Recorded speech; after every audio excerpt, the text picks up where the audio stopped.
বিসমিল্লাহির রহমানির রহিম। আল ওয়াক্তু লা ইয়ানতাযিরু লিআহাদিন, সময় কারো জন্য অপেক্ষা করে না। মুসলিম উম্মার অধঃপতনের একটি মৌলিক কারণ হচ্ছে সময়ের অপচয় করা। আজকে আমরা আমাদের সময়গুলোকে নষ্ট করছি, আমাদের সময়গুলোকে অনর্থক কাজে ব্যয় করছি। আল্লাহ তাআলা পবিত্র কালামে মাজিদে আমাদেরকে লক্ষ্য করে বলছেন, আফা হাসিবতুম আন্নামা খালাকনাকুম আবাসাও ওয়া আন্নাকুম ইলাইনা লা তুরজাউন, তোমরা কি ধারণা করেছো আমি তোমাদেরকে অনর্থক সৃষ্টি করেছি আর তোমরা আমার কাছে প্রত্যাবর্তন করবে না? প্রিয় ভাই, আল্লাহ সুবহানাহু ওয়া তাআলা আমাদেরকে অনর্থক সৃষ্টি করেননি। আমাদের জীবনের প্রতিটি সেকেন্ডের মূল্য রয়েছে।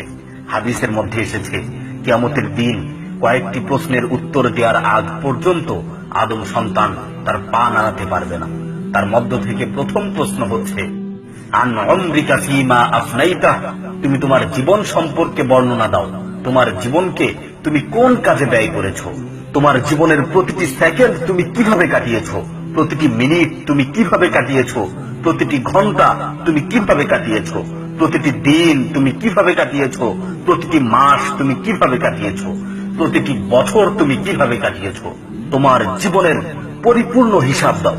জীবনের সবচেয়ে গুরুত্বপূর্ণ অংশটি সম্পর্কে দ্বিতীয় প্রশ্নটি করা হবে, ওয়ান শাবাবিকা ফীমা আবলাইতা, তুমি তোমার যৌবন কালকে কোন কাজে ব্যয় করেছো? যৌবনের সময়গুলোকে কিভাবে কাটিয়েছো? ঘন্টার পর ঘন্টা বন্ধুদের সাথে আড্ডা দিয়ে, পার্কে বসে গার্লফ্রেন্ডের সাথে গল্প করে, মুভি দেখে, গান শুনে, নাকি খেলাধুলা করে কিভাবে কাটিয়েছো তোমার যৌবনের সময়গুলো? প্রিয় ভাই, জীবনের প্রতিটি মুহূর্ত সম্পর্কে আমাদের জবাব দিতে হবে। সুতরাং আসুন আমরা আমাদের সময়ের ব্যাপারে যত্নবান হই, আমাদের সময়গুলোকে সঠিক কাজে ব্যয় করি। পরিশেষে আল্লাহ তাআলার আয়াত স্মরণ করিয়ে দিচ্ছি, ওমা খালাকতুল জিন্না ওয়াল ইনসা ইল্লা লিয়াবুদুন, আমি মানব জাতি ও জিন জাতিকে শুধুমাত্র আমার ইবাদতের জন্য সৃষ্টি করেছি।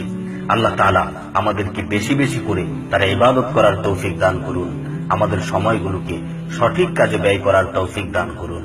আমিন। ولو ترى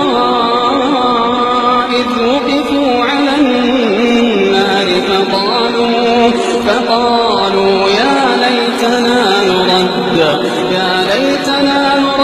ولا نكذب بآيات ربنا ونكون من المؤمنين.